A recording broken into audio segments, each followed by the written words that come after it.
this episode of 305 Vox Populi here in the town of Miami Lakes. I'm Mayor Manny Cid.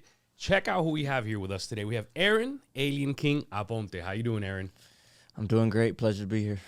Appreciate you coming on, and it's really cool to have you on because when we talk about sports in our area, right, people usually talk about baseball, a little bit of basketball now, but boxing is, especially a homegrown talent, is something that a lot of folks don't really talk about much. So our first question for you, and one of the things we like to break the ice with, is what's your why? When did you make that decision, especially in a culture where as a little kid, you play pelota, soccer, football, whatever it is, but when did you make that decision? Said, you know what, boxing is for me. I love this. This is what I want to do.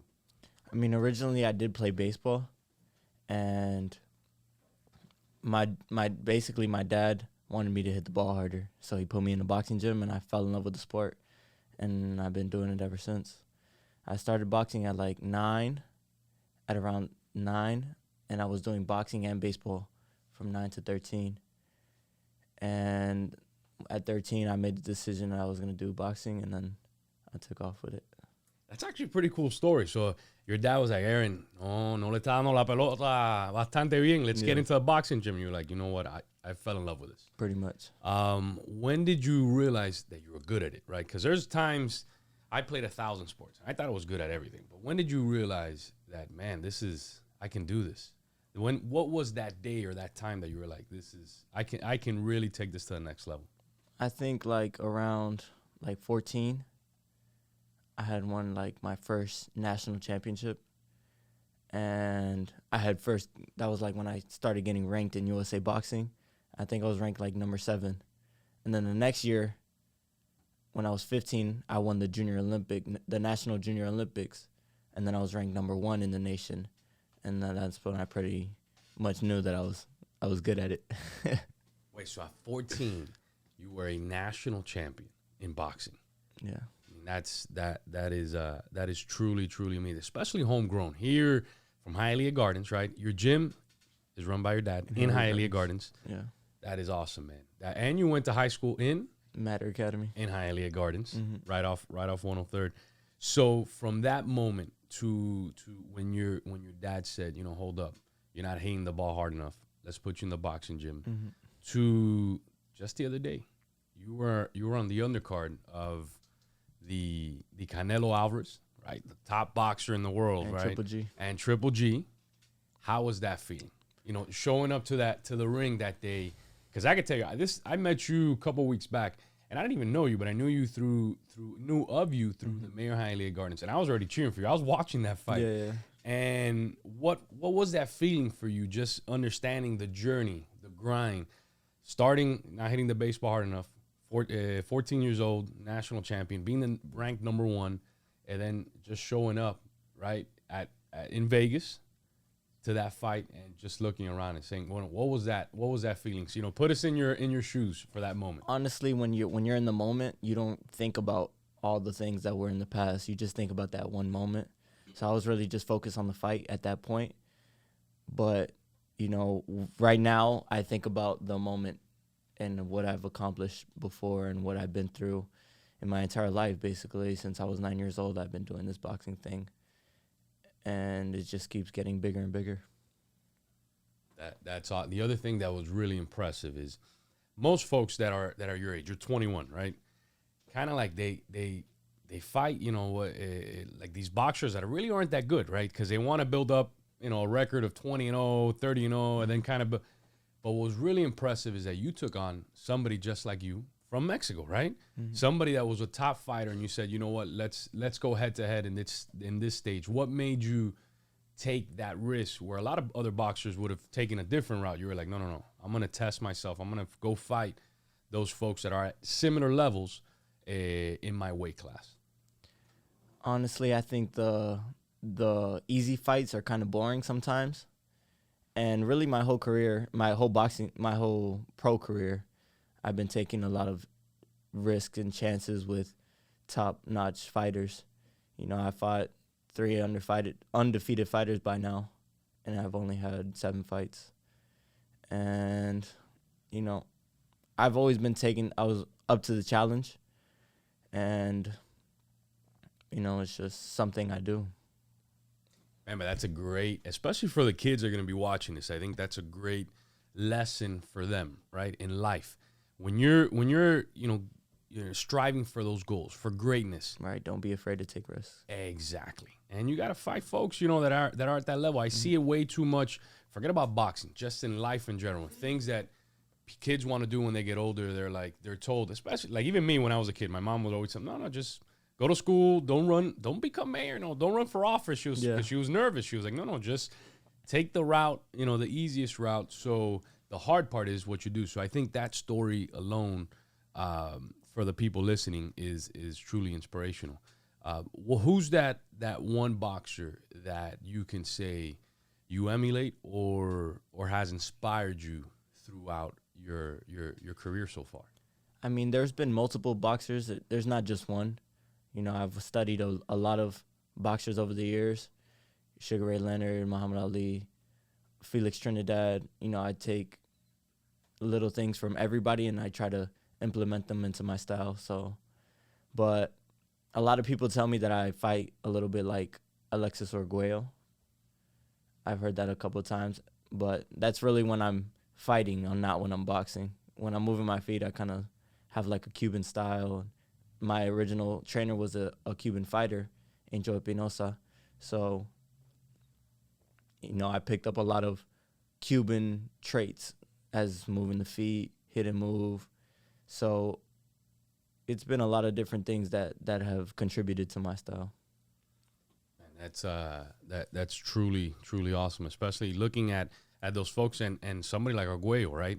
Having folks say, hey, you fight like him, that's amazing. So besides boxing, what do you like doing? Because I think sometimes we get so focused, like me. I love being mayor, but I gotta do something else to kind of like balance it out, right? And like I coach basketball, I coach high school. Today's our first game, actually. We play in Miami Springs Rec Center. But besides basketball, what other passions do you have? What else out there is something that you like doing? I mean, I'm very passionate about boxing right now, so I try to stay focused on that. You got to put everything into what you want to do. So for passion, I would say boxing is my only passion. But, I still like to do fun things, and I'm a adrenaline junkie, so I like things that give me adrenaline. I went skydiving the other day. It was fun. Approved by mom? Mom, you cool with that? Or, yeah? I want to go do it. All right. She's just like me. That is awesome. That's awesome. So one of the things that we do a little different on the show too is that the kids get to ask you some questions, right? And you're it's a similar same generation, right? Because I think we have 18-year-olds here, right? 17, 18, 19, 20, 21. Basically the same thing. Same generation. So what questions do you guys have for Aaron, especially somebody who's 3 years older than you, doing what he's doing, on top of his game, and the future's so bright. So what kind of questions do you guys have for him? Who was your role model in the boxing industry and why? Boxing industry. Role model? I mean, there's no one I really look up to, but I would say my dad, because, he pushes me to be the best I can be, basically. And without him, I wouldn't be where I'm at right now. So do you ever plan on opening your own boxing class for people younger? Like to train? Nah, I don't plan on being a trainer. I'm trying to get rich first. Yeah, I made the mistake. We have a gym though. My dad has a boxing gym. Is it like a boxing arena? It's a boxing gym. It's just like a warehouse, hot as hell. There's a boxing ring, bags, and trainers. Yeah, I made the mistake of asking the other day. I was like, dude, can we spar? I'm gonna show up. He was like, nah, bro, you don't want to do this. You ain't ready for that. So what the other thing we do, and before I ask you a couple more questions, you get to ask me some questions, kind of turning around. I mean, it's a little different that we do. So anything you want to throw this way? Any jabs? What made you want to be mayor? Great question. I wanted to be a marine biologist. I get seasick, so that career ended really quickly. Yeah, and then I realized that everything revolves around politics, right? As much as when people tell you that they hate politics, this and that, but everything is politics, right? From how this TV got imported to the United States and how it pays tariffs and what equipment's inside of it and all that, somebody along the way made those decisions. So I was like, I would love to be part of that decision-making process. So would you want to do something higher than just mayor of Miami Lakes? 100%. I think in 2024 you'll see that from me. We're Running for president? No, not yet. Maybe one day, but yes, definitely. I always tell the kids to swing as hard as you can. So that's something I'll be doing because I can't be saying to do something and then I'm not gonna do it. So 2024, I think you're gonna see a big swing from my part. So definitely. Okay. Sounds good. Definitely. Anything else? You good?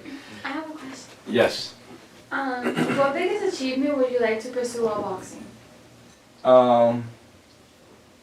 In boxing, there's 4 sanctioning bodies, and they all have like different belts.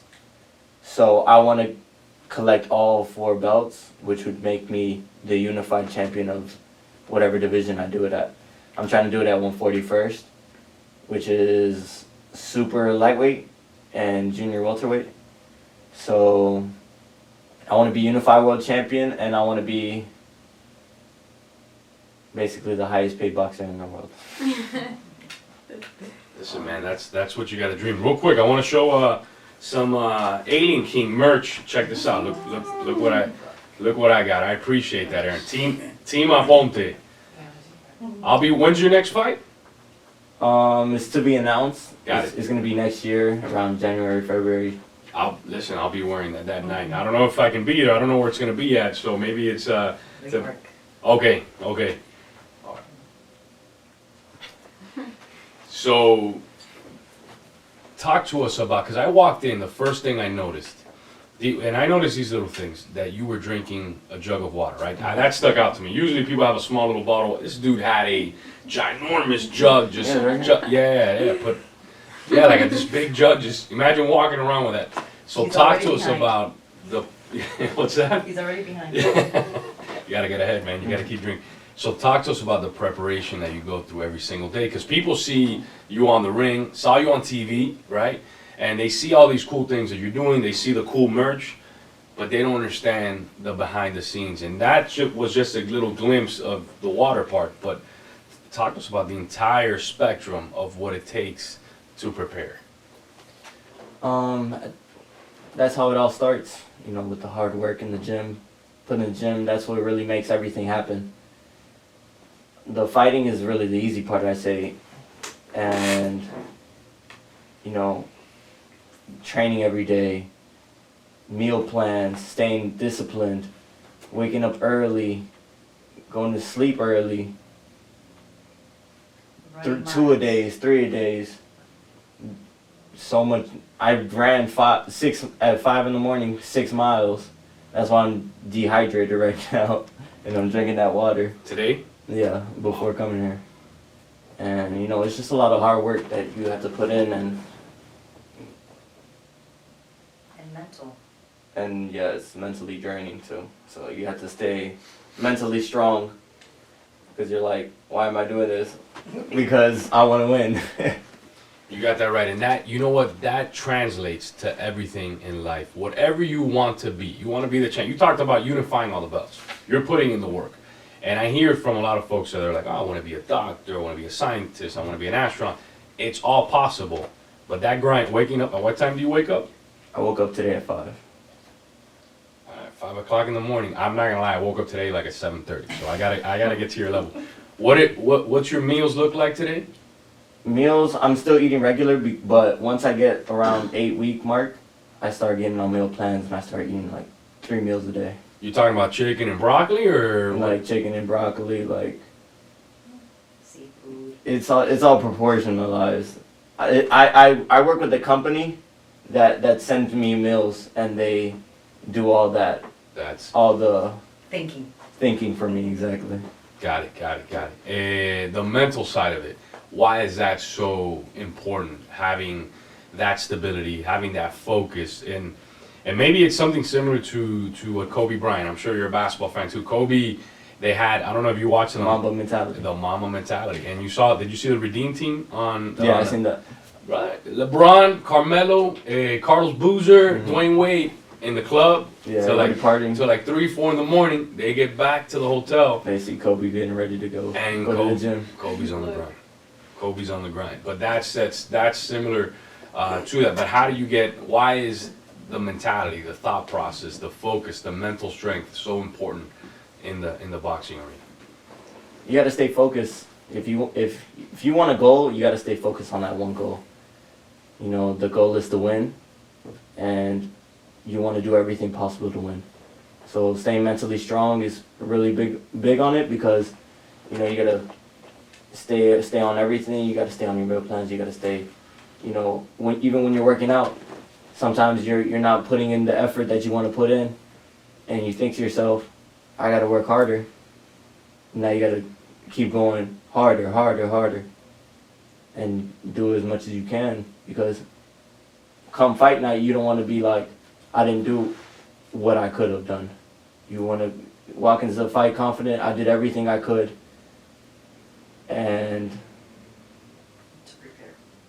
no, not to prepare, like, I did everything that I could that's going to get me ready for this fight to win. Listen, that's a good feeling, right? And I'm sure you've had that in all your 7 fights, right? Walking in saying, you know what, I left it all on the field in terms of preparation. Now it's time to execute. But really, really appreciate you coming on. Two final things. Anything you wanted to add that we did not get to touch upon? Maybe, Mom, anything that you think we should What book are touch you upon? reading now? What's that? The books that he's reading now to help him stay Oh, wait a mentally second. strong. Absolutely. Because whatever, and I've talked to him about this, whatever you put in to yourself, be it food, be it knowledge, reading, music, that impacts everything. The way you speak, the way you perceive the world. So, like even myself, like I've gone away from listening to music, and I listen to ebooks 24/7, right? So I turn on my car, and immediately the ebook on my phone pops up on the Bluetooth, and that's what I'm listening to. So, what books are you reading today, and why? Right now I'm reading The 7 Highly Effective Habits of... No, The 7 Habits of Highly Effective People. And that's what I'm reading right now. You guys taking notes? Listen, that's how you become a champ. So, some final words of inspiration to the youth, because I think you've shown already, right? At 21, what you've been able to achieve, and that means you got a long way to go, right? You're not even close to where you want to be, but you've already achieved so much. But just that focus, that determination, that commitment, some words of inspiration that you could share with the youth in our community, not only the youth, just adults, you know, because adults are still growing, they're still getting better, they still need to fix their habits. But some words that you can share with everybody in Miami Lakes, Hialeah Gardens, Hialeah, just in Northwest Dade in general, from Aaron Alien King Aponte. Really, I would say, it's going to sound cliche, but follow your dreams and don't let anybody tell you what you can or can't do. Because everybody wants something that they want. And then the world tells them that they can't have it, and then they start believing it. So I would say just ignore the noise and focus on what you want to do. And there you have it. Ignore the noise and focus on what you got to do. Aaron Alien King Aponte, our champion, the people's champion here in Northwest State. We look forward to his great career and unifying those belts. Tune in next Wednesday on YouTube, Instagram, Facebook, and Twitter. We're powered by Miami Lakes Auto Mall. Thank you to Fred Semra. They're located at 16600 Northwest 57th Avenue in the town of Miami Lakes. His phone number is 305-455-3510. Aaron, what do you think about, have you ever been to a mayor's office that has half of their office painted in a mural? Cool stuff. I've only been to one other mayor's office. That's true in Hialeah Gardens. Shout out to Jose de la Cruz, a great friend, great man. Local artist Grisel Gajano put this together for us. She's a school counselor here locally, and she would paint like at, late at night, and she's an amazing artist. Actually, because of this, she's already picked up like 4 or 5 different jobs, murals around the area. She does an amazing job. The food today, I don't know if you tried it, man, but I don't know if the Sergio's Cuban Cafe and Grill, Miami Lakes. They're located at 15135 Northwest 67th Avenue here in the town of Miami Lakes. Thank you to Raul Abu. Raul's a great man.